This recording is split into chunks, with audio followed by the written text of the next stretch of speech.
Salut, je m'appelle Pauline. Je viens de Caroline du Nord. Je dirais que tous les aspects de la situation actuelle me font penser à un film dystopique. Mais si vous m'aviez dit qu'un jour je me retrouverais dans un petit appartement avec mon ex-petit copain pour me protéger d'un virus, eh bien je ne vous aurais jamais cru. Bastien et moi avons une belle histoire. On a commencé en tant qu'amis au lycée. Et je gardais secret mon coup de cœur pour lui. Puis plusieurs années plus tard, quand sa copine ne faisait plus partie du décor, il est venu me voir pour trouver du réconfort et très vite on s'est mis en couple. C'était très clairement le coup de foudre. En fait, on a emménagé ensemble après seulement 6 semaines. J'imagine que je pensais que ça irait parce que oui, notre relation était récente et tout. Mais c'était pas comme si on venait de se rencontrer. On se connaissait depuis des années. Mais vivre avec Bastien fut beaucoup plus compliqué que ce que j'aurais imaginé. La première faille est très vite apparue. Je suis une fille simple.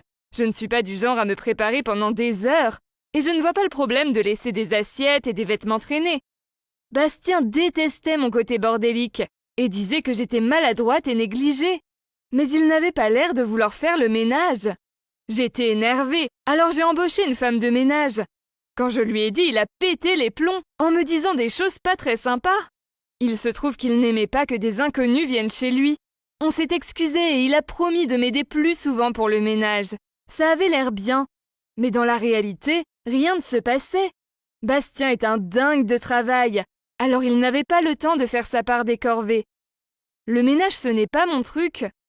Une fois, après avoir cherché frénétiquement dans tout l'appartement, il a trouvé son téléphone, sa montre et ses clés de voiture trempées dans la poche de sa veste, qui était accidentellement passée à la machine. Et en plus, j'avais mis mon t-shirt rouge tout neuf et ses t-shirts blancs dans une machine avec de l'eau chaude, et ils sont devenus tout roses. Oups, il s'est vraiment énervé contre moi. Mais bon, je lui avais dit qu'il me fallait une femme de ménage. Il est parti en furie. 3 jours plus tard, et il n'était toujours pas rentré. En plus, il ignorait tous mes messages et mes appels. Ok, donc j'avais fait une erreur, mais ce silence radio n'était pas juste. Et je me suis mise à paniquer qu'il ait eu un accident de voiture ou pire. Je devais savoir s'il allait bien. Alors après le travail, j'ai utilisé le logiciel de suivi des véhicules de sa voiture pour vérifier où il était. Je l'ai trouvé garé dans le garage d'un immeuble. Et pile à ce moment-là, j'ai réalisé que c'était chez son ex. Il devait y être, avec elle. Je lui ai envoyé un message en lui disant que je savais pour sa liaison, et qu'il fallait qu'on parle maintenant. Il a mis très longtemps à répondre pour finalement me dire qu'il était en train de rentrer. Je l'ai attendu chez nous en pleurs. Et quand il est rentré, il n'avait pas l'air de regretter ce qu'il avait fait. Il m'a même dit qu'il retournerait bien chez son ex si elle le voulait. Même si je l'aimais, je ne voulais pas être le second choix. Alors je lui ai dit « C'est fini ». J'avais prévu de déménager, mais comme vous l'avez deviné, il y a eu la pandémie de coronavirus. Alors je me suis retrouvée coincée avec le mec qui me trompait. Nos 2 boulots ont fermé, alors j'étais coincée 24 heures sur 24, 7 jours sur 7, avec mon ex qui me trompait. Au début, on essayait de s'ignorer. Alors je passais la plupart de mon temps dans ma chambre, à regarder en boucle des séries sur Netflix. Pendant qu'il restait dans le salon, il mangeait, dormait et se détendait là-bas. Au bout d'un moment, tout ce temps passé seul dans ma chambre me rendait dingue. Et je voulais simplement briser les règles et déménager. Puis Bastien est tombé malade. Ses symptômes n'étaient pas très graves, mais aucun de nous deux ne pouvait quitter la maison. Ma sœur devait nous faire les courses et les déposer devant l'appartement. Je prenais soin de Bastien et on a parlé, beaucoup. Et on ne semblait pas se disputer tant que ça. Il est allé mieux puis on a commencé à parler normalement comme des amis. Je voyais dans ses yeux qu'il était reconnaissant. Mais j'en espérais plus de sa part. J'imagine que la solitude nous a affectés tous les deux. Et on a fini par se réconcilier autour de toast au fromage fondu, en se câlinant sur le canapé pendant qu'on regardait des films à l'eau de rose. Ça semblait comme avant. C'était tellement bien. Après quelques semaines d'ennui, je le voyais avec des yeux différents. Maintenant qu'il n'était plus un dingue de travail, il paraissait beaucoup moins stressé. Et il était adorable avec moi.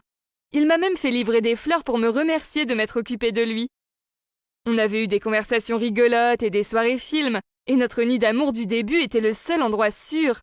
C'était grisant, comme si on était les 2 dernières personnes sur Terre. On a retrouvé notre ancienne manière de communiquer, avec nos petites blagues et nos mots inventés. Ça commençait tellement à ressembler à nos débuts que je l'ai appelé par erreur chérie. Quand le gouvernement a annoncé que la période de quarantaine allait se terminer, je me suis sentie déprimée, assise sur le canapé à regarder l'homme que j'aime depuis si longtemps. Je lui ai écrit un long message pour qu'on essaye à nouveau.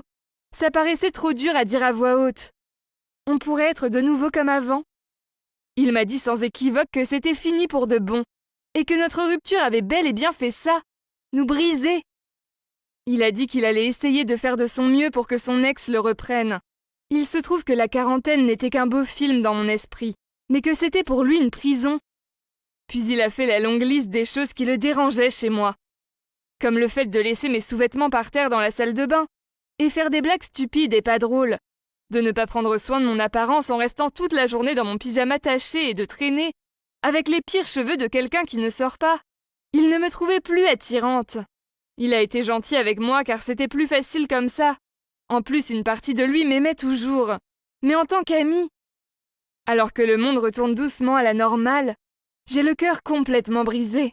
Je suis toujours amoureuse du mec qui m'a trompée, et il a été très clair sur le fait qu'il ne voulait pas se remettre avec moi.